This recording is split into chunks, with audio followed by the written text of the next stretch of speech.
Awu awula, awula. Awu awula, awula. Histoire, raconte.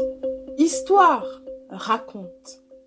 Il était une fois la plus belle fille du monde. Ici, on raconte. On ne me croira jamais sur parole quand je dis que Njongolo est la plus belle fille du monde. Et pourtant, c'est vrai. Si vrai que des amants très nombreux sont venus la demander en mariage le jour même de sa naissance. Njongolo, dis-je, était un bébé resplendissant de beauté. Elle attira les plus beaux princes qui vinrent l'admirer dans son berceau. Son père et sa mère étaient de pauvres gens. Leur embarras fut donc considérable. Bien des années après, l'embarras des parents d'Njongolo fut à son comble lorsque leur fille, cette fois en âge de se marier, devint l'idole de tous les prétendants. Son père, il faut l'avouer, était un homme d'une très grande expérience et de haute sagesse. Il s'en fut donc chez ses oncles maternels pour rencontrer le frère aîné de sa mère, un homme célèbre qui détenait le pouvoir étonnant sur les choses et les êtres. Son oncle maternel lui révéla un pouvoir secret et extraordinaire. Puis, il lui donna un petit oiseau magique, au plumage très coloré, pourvu d'un long bec fin qui chantait cette mélodie féerique. Ici, on chante. Regarde ta belle, ici c'est elle. Regarde ta belle, ici c'est elle. Ici, on raconte. Son oncle lui dit: prends ce petit oiseau de toutes les couleurs. Dès que tu seras de retour à ton village, tu iras au pied du grand arbre au bois dur et précieux qui conserve en tout temps le génie de nos ancêtres pour loger cet oiseau mystérieux dans son feuillage dense. Dès qu'il se présente un amant de ta fille Njongolo, reçois-le fort gentiment et dis-lui: beau gendre, je te reçois avec un plaisir extrême et te garderai ma plus profonde gratitude. Toute ma vie, si tu me donnes la faveur d'abattre, là-bas dans mon champ, mon grand arbre au bois dur et précieux. Le père d'Njongolo s'en fut chez lui. Il exécuta avec une grande fidélité les conseils de son oncle maternel. Sa fille Njongolo resplendissait de beauté. Sa vue attirait des prétendants très riches et de plus en plus nombreux. Le premier amant qui vint reçut l'accueil très chaleureux de son futur beau-père. Beau gendre, je te reçois avec un plaisir extrême et te garderai ma plus profonde gratitude toute ma vie si tu me fais la faveur d'abattre, là-bas, dans mon champ, mon grand arbre au bois dur et précieux. À l'instant même, le jeune prétendant, doué d'un courage à toute épreuve, armé d'une grande hache tranchante, s'en fut dans la plantation pour abattre l'arbre ancestral. Le jeune amant se mit à abattre l'arbre géant. On sait bien que la cognée est une dure besogne. Pour se donner du courage, le jeune prétendant se mit à chanter en pensant à sa chère Njongolo. Njongolo, mon amour, pour toujours. Njongolo, mon amour, pour toujours. Le jeune amoureux était très fort.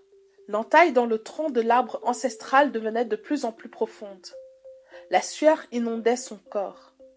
À un moment donné, le petit oiseau magique de toutes les couleurs entonna son chant. Regarde ta belle, ici c'est elle. Regarde ta belle, ici c'est elle.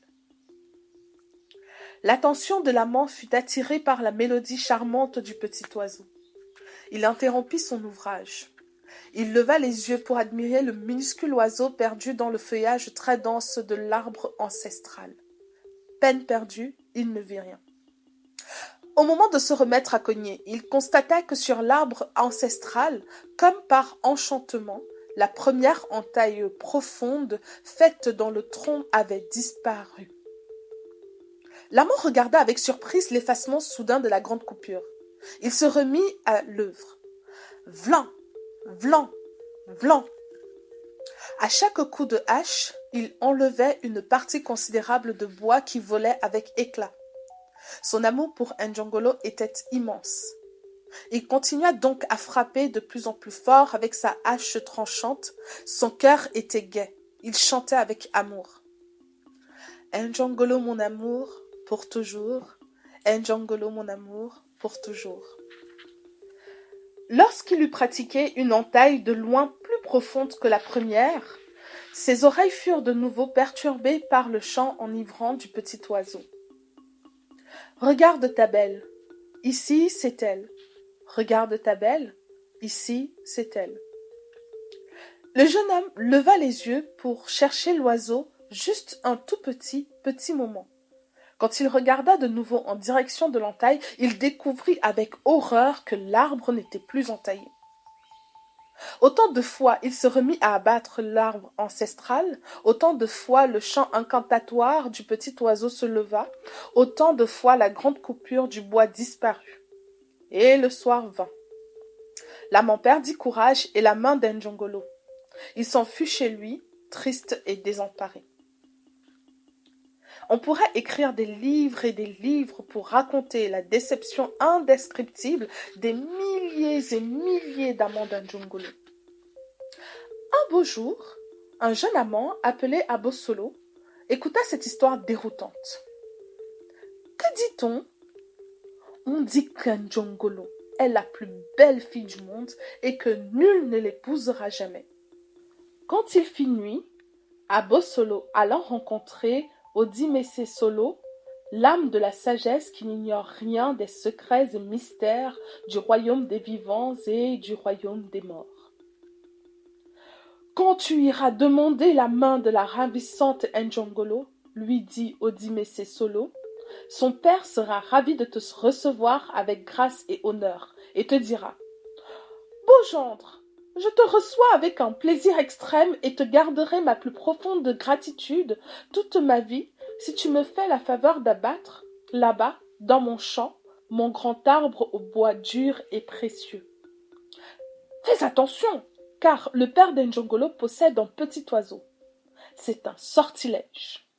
Le chant de cet oiseau possède un pouvoir magique. Ainsi, quand tu abattras cet arbre et que ce petit oiseau magique fera entendre son chant incantatoire, continue donc à cogner et ne lève jamais la tête pour voir d'où vient ce chant ensorceleur, car si tu lèves les yeux, l'entraille se refermera. Sitôt dit, sitôt fait. Le jeune amant Abosolo se mit à l'ouvrage. Il cognait et cognait encore.